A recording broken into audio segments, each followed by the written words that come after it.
ఇంతకుముందు ఏం చేశారమ్మా కొలతలు వేసినప్పుడు? అసలు ఏం చేయలేదండి. ఓన్లీ అక్కడ గోడ వరకు పోతుందమ్మా అని చెప్పేసి మేమే ఉన్నాం పిల్లలు. మా నాన్నగారు మా అమ్మగారు ఇంటి దగ్గర లేరు. ఆ రోజున కాగితాలు వచ్చి ఇప్పుడు కొలతలు వేస్తే ఎక్కడికి వెళ్తుంది మీది కొలత? ఇల్లు గోడ దగ్గరకు తగ్గు. ఇప్పుడు మళ్ళీ రీసర్వే చేసేసి మీకు నష్టపరిహారం ఇవ్వమంటారా? నారాయణపురం గ్రామం నుంచి మాట్లాడుతూ ఉన్నాయి. ఈరోజు ఎన్హెచ్ రోడ్లో ఏదైతే ఉందో ఎన్హెచ్ రోడ్డు వేస్తూ ఉండగా గ్రామస్తులు నారాయణపురంలో గ్రామంలో ఉన్న ఇల్లు పోతూ ఉన్నాయి.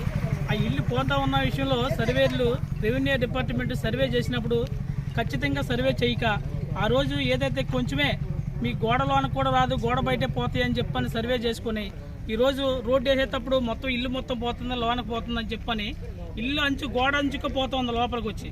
అది పోతూ ఉండి జేసీబీతో తవ్వుతూ ఉండి ఇల్లు మొత్తం పడిపోయే పరిస్థితి ఏర్పడుతూ ఉంది. కాబట్టి దీని మీద రెవెన్యూ డిపార్ట్మెంట్ ఏమన్నా దీన్ని మళ్ళీ రీసర్వే చేసి కొలతలు సరిగ్గా ఇచ్చి ఆ రోజున తర్వాత రీసర్వేలో సర్వే రిపోర్ట్ రాశారు తప్ప దీని మీద ఎస్టిమేషన్ అనేది వచ్చి ఎవరు వేయలేదు. ఈ మామూలుగా ఎన్హెచ్ రోడ్డు ఏఈ గారు కానీ ఎవరు కూడా వచ్చి ఎస్టిమేషన్ అనేది దీని మీద రాయలేదు. ఎస్టిమేషన్ ఇంత వస్తుందని కూడా ఎవరు చెప్పలేదు. చెప్పకుండా తూతూ మంత్రంగా సర్వేలు చేసి ఆ తూతూ మంత్రంగానే ఎవరికి ఇష్టమైనట్టు వాళ్ళకి అమౌంట్లు పడతాం అనేది జరిగింది. అంతేగాని ఖచ్చితమైన సర్వే జరగలేదని దీని మీద గ్రామస్తులందరూ కూడా ఆందోళన వ్యక్తం చేస్తూ ఉన్నారు.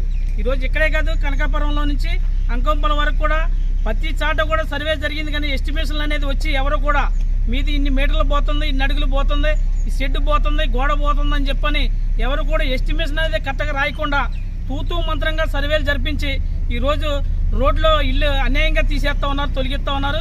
ఈ రోడ్లో తొలగిస్తున్న ఇళ్ళని ఖచ్చితంగా ఈరోజు నారాయణపురం మన పజిల సూర్యరావు గారి ఇంట్లో ఉన్న ఇల్లు అనేది తీసేస్తూ ఉంటే వాళ్ళందరూ కూడా ఈరోజు ఎన్హెచ్ రోడ్లో పనులు జరగకుండా ఆఫ్ చేసి రీసర్వే చేసి ఖచ్చితంగా రెవెన్యూ డిపార్ట్మెంట్ ఎక్కడి వరకు పోతుందో ఎస్టిమేషన్ అనేది ఎంత అవుతుందో కరెక్ట్గా వేసి ఇల్లు తొలగిపోతుంది కాబట్టి ఇంటి మొత్తానికి కూడా నష్టపరిహారం ఇవ్వాలని చెప్పని ఈరోజు ఆందోళన వ్యక్తం చేయడం జరుగుతూ ఉంది.